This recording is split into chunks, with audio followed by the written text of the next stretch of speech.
Forming Christ in the believer. TV Grace International presents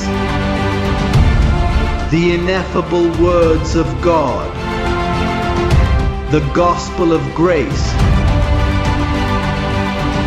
on the lips of the man, Christ Jesus. Abba Father. कुरिन्थियों को दूसरा पत्र अध्याय 12 पद्य 1। यह निश्चित रूप से मेरे लिए घमंड करने लायक नहीं है, लेकिन मैं प्रभु के दर्शन और रहस्य उद्घाटन पर आऊंगा। मैं मसीह में एक व्यक्ति को जानता हूं जो 14 वर्ष पहले, मैं नहीं जानता कि वह देह सहित था या देह रहित, परमेश्वर ही जानता है, तीसरे स्वर्ग तक उठा लिया गया था।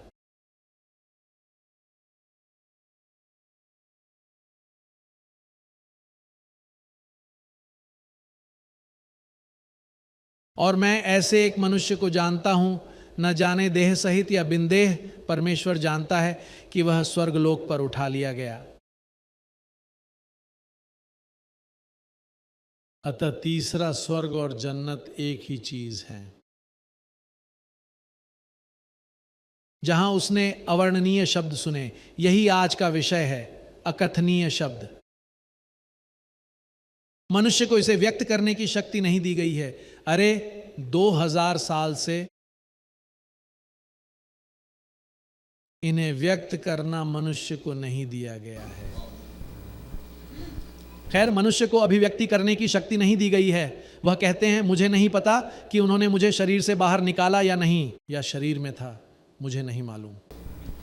लेकिन मैं स्वर्ग में, तीसरे स्वर्ग में उठा लिया गया था। यहां प्रथम स्वर्ग में नहीं, जहां कलीसिया स्वर्गीय स्थानों में बैठी है। इसीलिए कहा गया है कि कलीसिया उसके साथ स्वर्गीय स्थानों में, अर्थात मसीह के साथ बैठी है, क्योंकि वह पहला स्वर्ग है। फिर दूसरा स्वर्ग है, जहां मैं हर सप्ताह उड़ान भरता हूं, 35,000 फीट की ऊंचाई पर, उस बाहरी अंतरिक्ष में जो वहां है। और फिर तीसरा स्वर्ग है, जो स्वर्ग है। तो वह कहता है, मुझे नहीं पता कि यह कैसे हुआ, मुझे बस इतना पता है कि मैंने कुछ शब्द सुने जिसे व्यक्त करने की शक्ति मनुष्य को नहीं दी गई है। खैर, यही कारण है कि आपने उन्हें 2000 वर्षों से नहीं सुना है।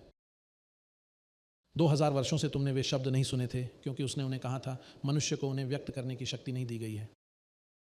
तो वह चला गया, कम और लिखा। लेकिन आपके पास बाइबल थी। देखिए, क्या आप जानते हैं कि दुनिया में कितने एक्टिंग स्कूल हैं, और वे वहीं पढ़ते हैं जो आप और मैं पढ़ते हैं।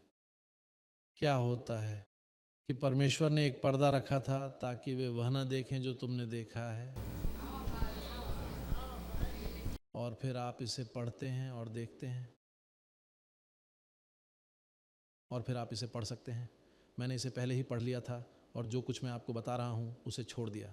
मैं इस बात को नज़रअंदाज कर रही थी, क्योंकि मैंने भी पर्दा डाला हुआ था। मुझे यह समझ नहीं आया। वास्तव में क्या आप जानते हैं क्यों? विश्व की धार्मिक व्यवस्था, क्या तुम मुझे नहीं समझते? क्योंकि वे पर्दे में हैं, उनके पास एक पर्दा है।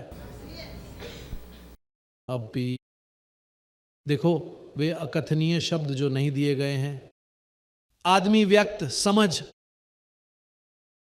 परमेश्वर ने इसका प्रयोग इसलिए किया ताकि सत्य को समझा न जा सके, ताकि किसी को पता न चले, मुंह समेत, कि मैं कई वर्षों तक उस प्रणाली में था। जो बात मुझे कभी समझ में नहीं आई वो ये है, मेरे साथ भी ठीक वैसा ही हुआ था। मुझे ये समझने में सक्षम होने के लिए मुझे उसी स्थान पर ले जाया गया जहां वे पाब्लो को ले गए थे। और अब मैं आपको बताता हूं, मुझे नहीं पता कि यह शरीर के अंदर था या शरीर के बाहर। मुझे पता है कि मैं मैसाचुसेट्स राज्य में था, और ये क्रिसमस था। और मुझे याद है कि मेरा सबसे बड़ा बेटा चेओ छोटा था, और उसने मुझसे कहा, पिताजी आप जानते हैं कि वे क्या कहते हैं कि प्रभु आ रहे हैं, है ना? और मैंने उससे स्पष्ट रूप से कहा, हाँ प्रभु आ रहे हैं, और उसने मुझे उत्तर दिया, क्योंकि वह आज रात आ रहे हैं। लेकिन हम समझते हैं कि भगवान उसी तरह आते हैं जैसा कि व्यवस्था बताती है। वह आता है और एक बनता है, पृथ्वी पर एक प्रलय। और वे ये सब बकवास इसलिए कहती हैं क्योंकि वे पर्दा करती हैं, इसलिए उन्होंने जो कुछ भी कहा है वह गलत है। देखो, यहां आने से पहले तुमने जो कुछ भी सुना है उस पर विश्वास मत करो। लेकिन सब कुछ, मेरा मतलब है कैथोलिक धर्म, प्रोटेस्टेंटवाद, सब कुछ जो आपने पहले सुना है, आपको अपना ब्रेन वॉश करना होगा। आपको इसमें म्यूरिएटिक एसिड डालना होगा इस तरह, या फिर उन उच्च दबाव वाली मशीनों में से किसी एक से जो कार के इंजन को धोने के लिए होती है, ताकि आपके दिमाग की सभी दीवारें साफ हो जाएं, ताकि तुम एक सिद्ध मनुष्य के स्तर तक पहुंच सको। तो फिर उसने मुझसे कहा, पिताजी आज रात प्रभु आएंगे। और मैंने सोचा, मुझे कुछ भी समझ नहीं आया। मुझे लगा कि वह डर गया है, और मैंने कहा, क्या तुम चाहते हो कि मैं तुम्हें बिस्तर पर ले जाऊं? क्या आप डरते हैं? और वह मुझसे कहता है, नहीं, ऐसा नहीं है कि किसी देवदूत ने आकर मुझे यह बताया। मैंने स्पष्ट आवाज सुनी और एक उपस्थिति महसूस की, और फिर वह नीचे आया और उसने मुझे बताया कि वह घर की दूसरी मंजिल पर था। और इसलिए मैं गया और उसे बिस्तर पर लिटा दिया, और मैं कमरे में वापस आया। बर्फबारी हो रही थी, आप घर से बाहर नहीं निकल सकते थे, बहुत बर्फ थी। ये क्रिसमस था, मुझे नहीं पता। मैं अपनी एक कुर्सी पर बैठा रहा, मैं सोच रहा था, और मैंने कहा, अरे उसने मुझे ऐसा क्यों बताया? खैर, मैं जाकर लेट गया, और जब मैं लेट गया, मैं तुरंत सो गया, और उन्होंने मुझे ले लिया इसी स्थान पर स्वर्ग के लिए, और वहां प्रभु मुझे दर्शन दिए। प्रभु यीशु मसीह। क्या आप जानते हैं कि वह क्या है? कल्पना कीजिए, मैं अटलांटा में था, इंजीलवाद विभाग में प्योर्टो रिको के लिए कुछ कक्षाएं ले रहा हूं, और जब मैंने उनसे एक शब्द कहा, एक धर्मशास्त्री को, वह व्यक्ति जो बैप्टिस्ट हाउस ऑफ पब्लिकेशंस के लिए, संडे स्कूल के लिए साहित्य लिखता है, और तब मैंने उससे पूछा, अरे तुम क्या सोचते हो? आप इस तथ्य के बारे में क्या सोचते हैं कि जब मसीह मरा तो हम पाप के प्रति मर गए? पहले हम पाप में मरे हुए थे, अब हम पाप के प्रति मरे हुए हैं। और फिर उसने मुझसे कहा, ठीक है, हम पाप के लिए मर चुके हैं। उसने मुझे ऐसा बताया। तो क्या आप मानते हैं कि हम पाप के लिए मर चुके हैं? लेकिन तभी वह अकथनीय शब्द आया जो कहा नहीं गया था। फिर मैं आकर उससे कहता हूं, यदि हम पाप के प्रति मर चुके हैं, इसलिए हम निर्दोष हैं, क्योंकि हम पाप के लिए मर चुके हैं। यही बात इसके साथ भी घटित होती है यदि आप शारीरिक रूप से मृत हैं। राजस्व विभाग के लिए आपसे कर वसूलना असंभव है। न सरकार न पुलिस। अगर आपका कोई केस है तो वो दर्ज होता है, और अगर आपके ऊपर कर्ज है, बचे हुए हैं, तो फिर तुम मर चुके हो। पाप करना शासन नहीं, तुम पाप के लिए मर चुके हो, क्योंकि तुम परमेश्वर के लिए पाप के लिए मर गए हो। इसलिए वह आपको देखता है, और यही बात मायने रखती है कि वह आपके बारे में क्या कहता है। यह मायने नहीं रखता कि आप क्या महसूस करते हैं या कोने पर बैठा उपदेशक क्या कहता है। सुसमाचार यही कहता है, आपको इसी पर विश्वास करना है, क्योंकि इससे तुम्हें लाभ होगा। अब जब मैंने उससे कहा, सबसे पहले उन्होंने पढ़ा, क्योंकि हम जो मसीह में मर गए, पाप के लिए मर गए।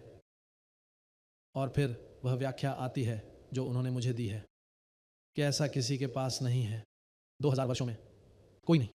यदि नहीं तो मुझे पता चल जाता कि मैं क्या पढ़ती हूं। मैं सब कुछ पढ़ती हूं, क्योंकि यही बात उन्होंने मुझे व्यक्तिगत रूप से बताई थी। उन्होंने मुझसे कहा था, जोस लुइस, जब मैंने क्रूस पर अपना जीवन दिया था, मैंने तुम्हें पाप के लिए मरा हुआ कर दिया है। और फिर मैंने अपने मन में सोचा, क्योंकि यह मन की बातचीत थी, नहीं नहीं, कोई शब्द नहीं थे। मैंने सुना और पूछा, और फिर वह मुझे जवाब देता, और मैंने मन ही मन कहा, फिर मैं खो नहीं सकता। लेकिन यदि आप पाप के प्रति मर चुके हैं तो आप कैसे खो सकते हैं? आपके खो जाने के लिए आपको पाप में पाया जाना होगा, परंतु तुम पाप के लिए मर चुके हो। और जब मैंने उनसे कहा कि मैं बेदाग हूं, तो उन्होंने कहा, किसने कहा तुमसे ये? खैर, यह सुसमाचार ही था जिसने मुझे बताया जो आप पढ़ रहे हैं। तो धर्मशास्त्री ने उत्तर दिया, नहीं नहीं, लेकिन मामला ऐसा नहीं है। परंतु फिर यह कैसे हो सकता है यदि वहां यह कहा गया है कि हम पाप के लिए मर चुके हैं, क्योंकि पाप का मुझसे कोई संबंध नहीं है। और फिर उसने कहा, नहीं नहीं नहीं नहीं, आपने कहां अध्ययन किया था? नहीं, इसका मतलब यह नहीं है कि मैंने कहां पढ़ाई की या आपने कहां पढ़ाई की, बल्कि इसका मतलब है कि शब्द क्या कहता है। समस्या यह है कि धर्म उस पर आधारित होते हैं जो लोग अनुभव करते हैं, महसूस करते हैं और सुनते हैं, न कि उस पर जो लिखा गया है, क्योंकि यदि वे लिखी गई बातों पर जाएं, तुम्हें मेरे साथ आना होगा। मेरा मतलब है, अगर ऐसा लिखा है, मनुष्यों में कौन किसी मनुष्य के विचार जानता है? केवल उसकी आत्मा जो उसमें है। अतः परमेश्वर की बातें कोई नहीं जानता, केवल परमेश्वर का आत्मा। और हमने संसार की आत्मा नहीं, परंतु वह आत्मा पाया है जो परमेश्वर की ओर से है, कि हम उन बातों को जानें जो परमेश्वर ने हमें दी हैं। क्या वह आत्मा आपको नृत्य करने, भाषाएं बोलने, कूदने और घूमने, आपकी त्वचा को सिहरन पैदा करने, हवा में उड़ने, रहस्यमय अनुभव की खोज करने के लिए दी गई है? प्रयोजन क्या है? यह जानने के लिए कि आपको क्या दिया गया है। यही आत्मा का सबसे बड़ा उद्देश्य है। कोने पर स्थित चर्च में जाकर पूछो, हमें परमेश्वर की आत्मा क्यों मिली है? वे आपको सबसे पहले अन्य भाषाओं में बोलने के लिए कहेंगे। कहते हैं श्लोक 13, और हम ये बातें मनुष्य के ज्ञान की सिखाई हुई बातों में नहीं, परंतु पवित्र आत्मा की सिखाई हुई बातों में बोलते हैं। आध्यात्मिक चीजों की तुलना आध्यात्मिक से करना, लेकिन स्वाभाविक मनुष्य परमेश्वर की आत्मा की बातें नहीं समझता। जैसे कि धर्मशास्त्री के बारे में मैंने आपको पहले बताया था, जब मैंने उसे शब्द समझाया, वह उसे समझ नहीं पाया, क्योंकि यद्यपि वह एक पादरी है और उसने धर्मशास्त्र का अध्ययन किया है और पश्चाताप किया है, बपतिस्मा लिया है, बाइबल पढ़ता है, बाइबल से लिखता है, उसी के अनुसार जीवन जीता है, लेकिन यह आध्यात्मिक नहीं है। क्योंकि आध्यात्मिक होने के लिए आपको आत्मा के शब्दों को समझना होगा, पत्र नहीं, क्योंकि यह सब पत्र ही है, यह सब मुद्रण है, यह पुस्तक किसी काम की नहीं है।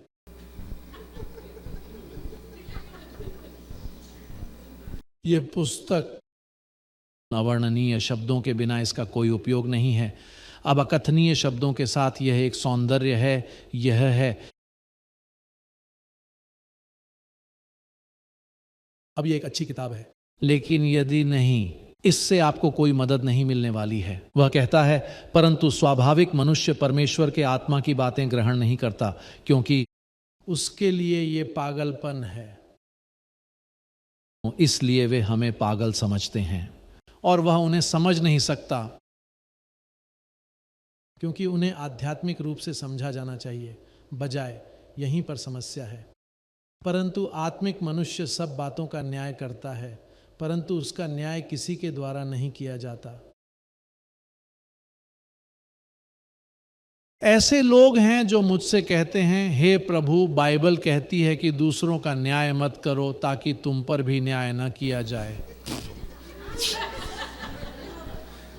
जैसा, खैर, बाइबल कहती है कि आप न्याय नहीं कर सकते, लेकिन यह है कि एक व्यक्ति जो आध्यात्मिक नहीं है, उसने मुझे यह बताया, लेकिन एक आध्यात्मिक व्यक्ति कितनी चीजों का न्याय कर सकता है।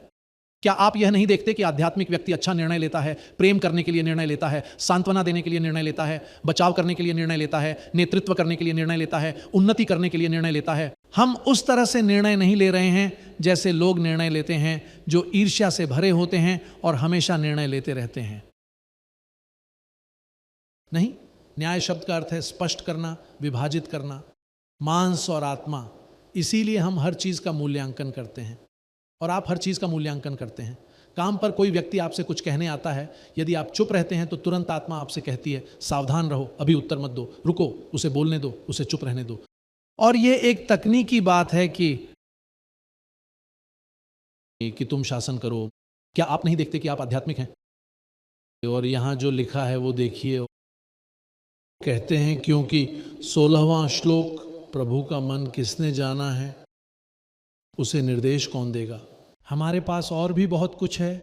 मसीह का मन, कहो मुझ में मसीह का मन है, क्योंकि अकथनीय शब्द दूसरे को दिया गया, उन्होंने मुझे इसकी व्याख्या की। हर आशीर्वाद से धन्य